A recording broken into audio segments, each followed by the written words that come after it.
नमस्कार, आपके साथ मैं रोहित कुमार। आप न्यूज 4 नेशन पर हैं। कांग्रेस में शामिल होने के महज 3 साल के बाद ही अब हार्दिक पटेल जो है एक बार फिर से कांग्रेस का साथ छोड़ने के लिए तैयार होते नजर आ रहे हैं और बड़ी बात यह है कि अब वो बीजेपी के साथ आने वाले हैं। गुजरात के अंदर में जिस हार्दिक पटेल ने पटेल आंदोलन की शुरुआत की, उसको लीड किया, जिसकी वजह से वहां पर हिंसा हुई, इन तमाम तरह के जो है कि राजनीतिक हथकंडे अपनाए गए उनकी तरफ से बीजेपी के खिलाफ, लेकिन अब वो बीजेपी की तरफ मोहित होते नजर आ रहे हैं और बड़ी बात यह है कि बहुत जल्द बीजेपी में जा सकते हैं। सूत्रों से मिली जानकारी के मुताबिक दिल्ली में उनकी बीजेपी के बड़े नेताओं के साथ बातचीत हो चुकी है और कांग्रेस में युवा नेताओं या नेतृत्व को जिस तरीके से नजरअंदाज किया जा रहा है, उन तमाम चीजों से वो बेहद आहत हैं। साल 2022 के अंत में गुजरात में विधानसभा के चुनाव होने हैं और उन चुनावों से ठीक पहले अगर हार्दिक पटेल बीजेपी में जाते हैं तो कांग्रेस को चुनाव के पहले ये गुजरात के अंदर सबसे बड़ा एक तरीके से कहें कि झटका होगा, क्योंकि कांग्रेस वहां पर कमबैक करने की तैयारी कर रही है।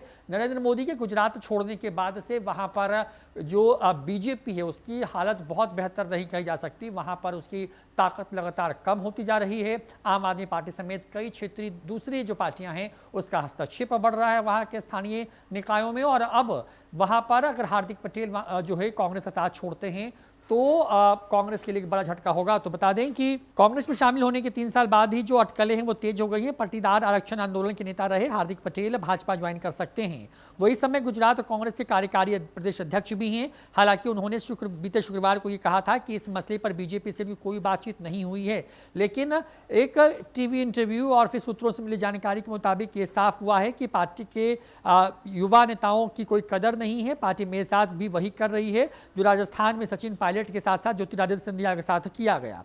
क्या वो भाजपा में जा रहे हैं? इस सवाल के जवाब में हार्दिक पटेल ने कहा है कि भाजपा में शामिल होने का कोई विचार फिलहाल तो नहीं है, लेकिन राजनीतिक संभावनाओं का खेल है और जब भी मैं ऐसा कोई राजनीतिक निर्णय लूंगा तो वैसी स्थिति के बारे में सबको बताऊंगा। अगर मैं लोगों के हित में ऐसा निर्णय लेता हूं तो मैं घोषणा करने में संकोच भी नहीं करूंगा। उन्होंने ये भी कहा कि मैं जो भी फैसला करूंगा वह गुजरात के लोगों के हित में होगा।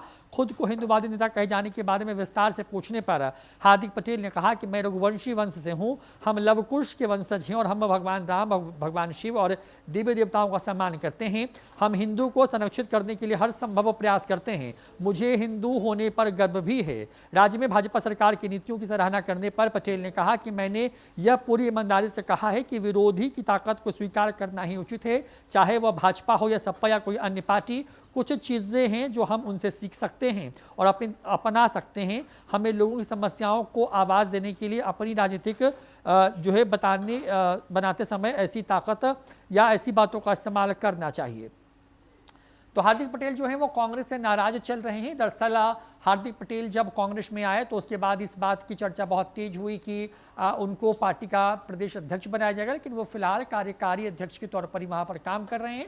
साल 2022 के आखिर में वहां की विधानसभा जो है उसके लिए चुनाव होने हैं और क्योंकि अगर बात करें गुजरात की तो वहां पर फरवरी 2023 में मौजूदा जो सरकार है उसका कार्यकाल पूरा हो रहा है और वहां पर 182 विधानसभा सीटों वाले गुजरात विधानसभा के अंदर में 92 सीटें चाहिए सरकार बनाने के लिए। और हार्दिक पटेल ने पटेल आंदोलन के बाद वहां पर बीजेपी की जमीन थोड़ी सी कमजोर कर दी थी। हालांकि नरेंद्र मोदी, अमित शाह समेत तमाम दिग्गजों ने आखिरी वक्त में मोर्चा संभाला, जिसकी वजह से वहां पर बहुत मुश्किल से बीजेपी की सरकार बनी। लेकिन हार्दिक पटेल अगर कांग्रेस का साथ छोड़कर के बीजेपी के हाथ को मजबूत करते हैं तो बीजेपी के लिए ये फायदा हो सकता है। हालांकि जो आला कमान है उनसे हार्दिक पटेल की जो है बातचीत चल रही है और वो कब आएंगे और किन शर्तों पर आएंगे इस पर अभी तक औपचारिक रूप से कुछ भी नहीं कहा गया है। फिलहाल इस वीडियो में इतना ही।